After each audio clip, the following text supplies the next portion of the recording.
दो। हमारी एक ही पहचान है, वो बलोच है। बलूचिस्तान में बस अब कोई फिरके है, एक जालिम एक मजलूम।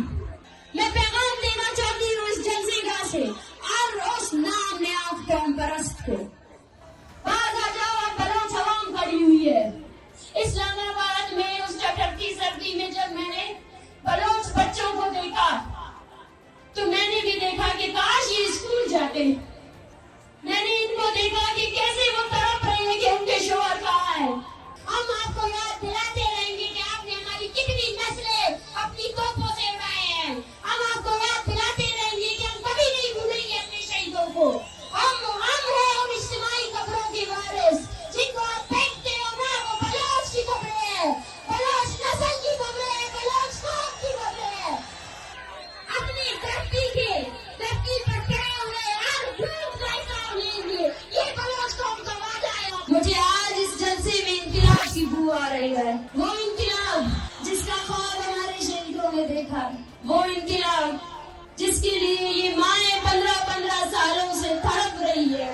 उनकी पूरी हड्डियों में जान नहीं रही है कि वो अब तस्वीर उठा सके। माएं अपने बेटों की पैदाइश पर रोते हैं, तड़पते हैं।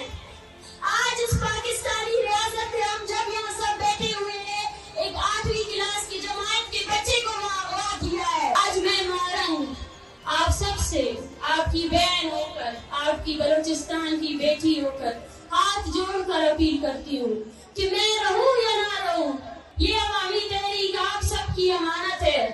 इस पे खयानत नहीं करना है, अभी डरना नहीं है। पाकिस्तान दानिशवर बैठकर सोच रहे हैं कि बलोच जज्बाती है, उसको बताना है कि बलोच जज्बाती नहीं है, नजरियाती है। जब आपकी औरतों की शलवारें खींची गई, उस दिन को याद रखना है। इस कौम को देखो, ये बदबख्त वही कौम है जिसने बंगालियों की औरतों की असमत दरी की। ये हम पर रहम नहीं करेगी। ये वही बुज़दिल है जिनकी पतलूने बंगालियों ने उतारी थी।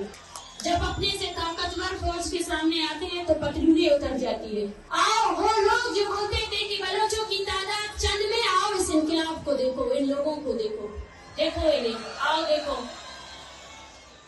वो हैरान थे, बलोच औरत होकर मार्च पे निकली, बलोच औरत होकर मर्द भी तुम्हारे पीछे निकले। मैं उनसे कहती हूँ कि ये मेरी खुशकिस्मती है कि बलोच औरत बलूचिस्तान में पैदा हुई है। ये आखिरी जंग ना सही, लेकिन ये वो जंग है जिसमें अब हर औरत को अपने घर से निकलना पड़ेगा।